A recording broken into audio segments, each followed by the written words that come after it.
जय श्री राम। आइए आज हम लोग महाराज दशरथ के बारे में कुछ सुनी अनसुनी बातों को जानते हैं। बहुत ही अद्भुत बात है।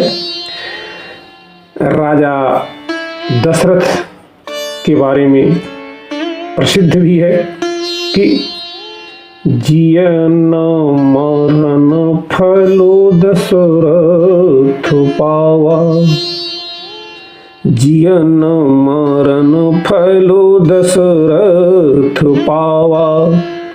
ऐसे राजा दशरथ जिन्होंने जीवन मरण का सब फल प्राप्त कर लिया, उनके बारे में एक बहुत ही प्रसिद्ध कथा है कि एक बार राजा अज जंगल में भ्रमण करने के लिए गए थे। तो राजा अज ने उस जंगल में एक बहुत ही मनोरम सुंदर सरोवर को देखा और उस सरोवर की सुंदरता पर मोहित होकर सरोवर की ओर आगे बढ़े। जब राजा अज सरोवर के पास गए तो देखते क्या हैं, सरोवर में एक अप्रतिम सौंदर्यशाली अद्भुत अनुपम कमल का फूल पूर्ण रूप से खिला हुआ चारों तरफ अपनी अद्भुत छटा को फैला रहा था। उस अद्भुत कमल को देखकर राजा का मन कमल को पाने के लिए लालायित हो उठा और राजा आज बिना सोचे बिना विचारे सरोवर में कूद पड़े। लेकिन यह क्या, जैसे ही राजा आज उस कमल के पास पहुंचते हैं, वह कमल उनसे दूर हो जाता है। जैसे जैसे उसके पास जाते हैं, वैसे वैसे कमल उनसे दूर हो जाता है।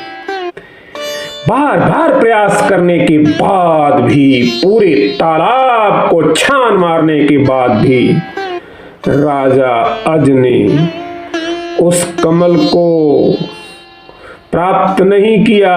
वह कमल उनकी पकड़ से पता नहीं कहां किस छोर पर दूर हो जाया करता था।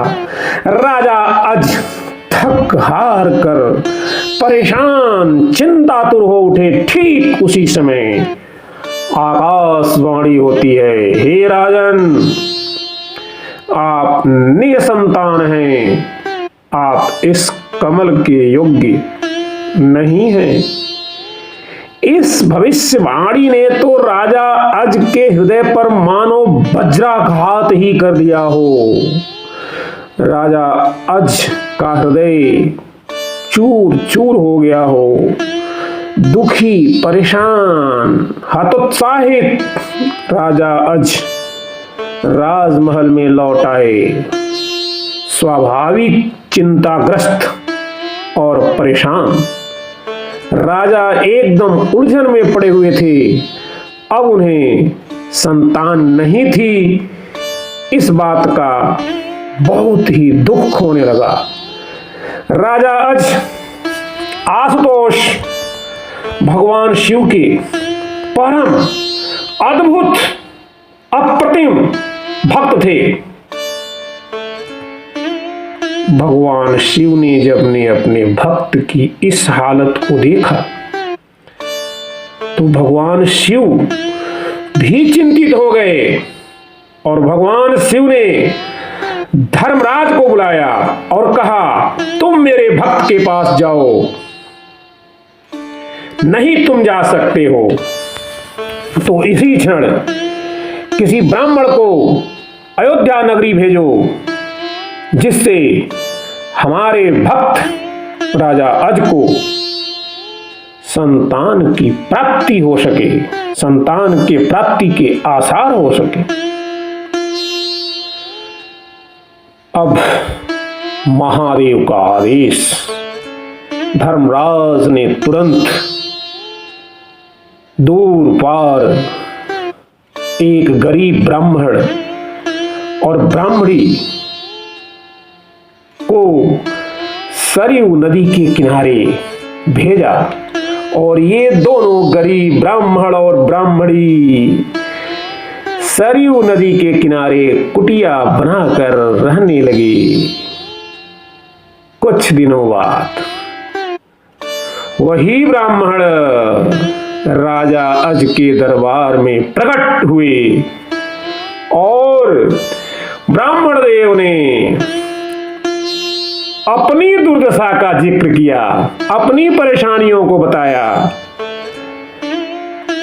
और अपनी परेशानियों को बताकर परेशानियों को दूर करने की भिक्षा मांगने लगे। राजा अज ने अपने खजाने में से उन्हें बहुमूल्य अमूल्य असरफियों को देने का प्रस्ताव रखा, लेकिन ब्राह्मण महोदय ने उन बहुमूल्य असरफियों को लेने से साफ साफ शब्दों में मना कर दिया और कहा कि ये सारी असरफियां, सारी संपत्ति ऐ राजा प्रजा की है, आप इनमें से मुझे कुछ भी नहीं दे सकते हैं। आप अपने पास से आपका जो खुद का हो उसमें से मुझे दीजिए, मैं वही लूंगा। तब राजा अज ने अपने गले का हार उतारा और ब्राह्मण को देने लगे। ब्राह्मण ने हार लेने से भी मना कर दिया और कहा कि यह भी प्रजा की संपत्ति है। अब इन बातों से राजा अज का दुख कम नहीं हुआ। स्वाभाविक है कि उनका दुख बड़ा हो गया और सोचने लगे कि आज एक गरीब दीनहीन दुखी ब्राह्मण मेरे दरबार में आकर मेरे यहां से खाली हाथ जा रहा है।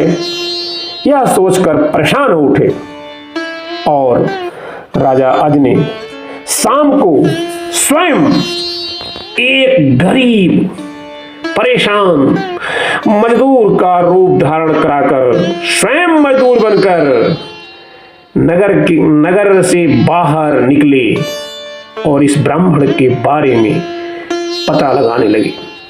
चलते चलते चलते चलते अचानक उन्हें एक लोहार का घर दिखा और वहां जाकर वह रुक गए। लोहार को अपना परिचय नहीं दिया, अपने को दीनहीन मजदूर ही बताया और उससे विनय किया कि मुझे कुछ काम दे दो। लोहार ने राजा अज को काम दे दिया।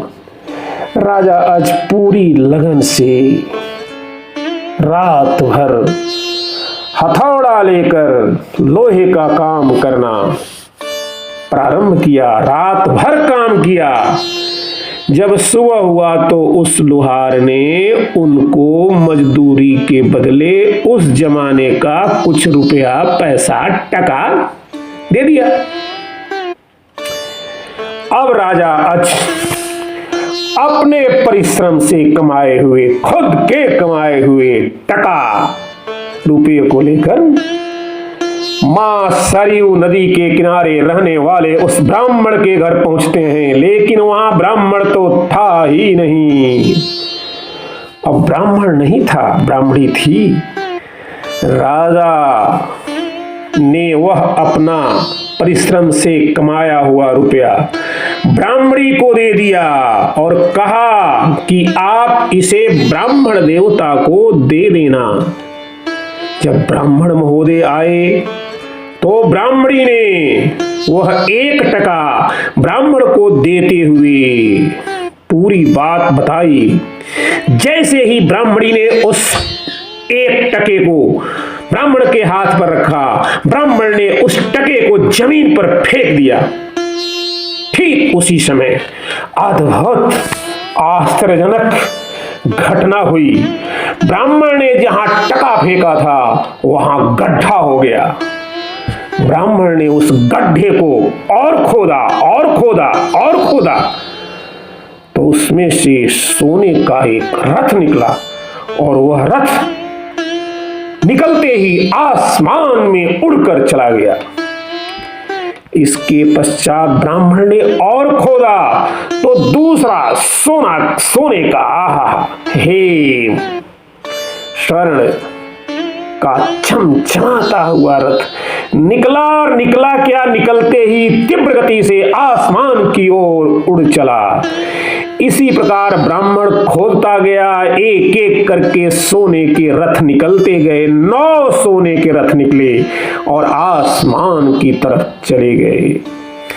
वे एक भी रथ जमीन पर नहीं रुके। अब जब 10वां रथ निकला तो वह उस गड्ढे से निकलकर गड्ढे के बाहर आकर जमीन पर रुका, और उस रथ में से एक बालक प्रकट हुआ, अर्थात उस रथ पर एक बालक था और वह रथ गड्ढे के पास जमीन पर आकर ठहर गया था। अब वह ब्राह्मण और ब्राह्मणी दोनों उस रथ के साथ उत्पन्न बालक को लेकर राजा अज के दरबार में पहुंचे और कहा, राजन, इस पुत्र को स्वीकार कीजिए। राजा आश्चर्य में पड़ गए। ब्राह्मण ने कहा, यह आपका ही पुत्र है, आप बेझिझक निश्चिंत होकर इस पुत्र को स्वीकार करें। यह आपके 1 टके से उत्पन्न हुआ है तथा इसके साथ में सोने के 9 रथ भी निकले जो आसमान में चले गए, जबकि यह बालक 10वें रथ पर निकला। इसीलिए रथ, यह स्वर्ण का रथ तथा पुत्र आपके हैं। इस प्रकार राजा अज ने उस पुत्र को और रथ दोनों को स्वीकार किया और दशरथ नाम के पुत्र को प्राप्त किया। हम यूं कहें, इस प्रकार से राजा दशरथ का जन्म हुआ। महाराज दशरथ का असली नाम, पूर्वजन्म का नाम मनु था और ये 10 दिशाओं में अपना रथ लेकर जा सकते थे, इसीलिए इनका नाम दशरथ जग प्रसिद्ध हुआ। यह है राजा दशरथ की उत्पत्ति की अद्भुत कथा। आशा है आप लोगों को पसंद आई होगी। आप सभी को पुनः जय श्री राम।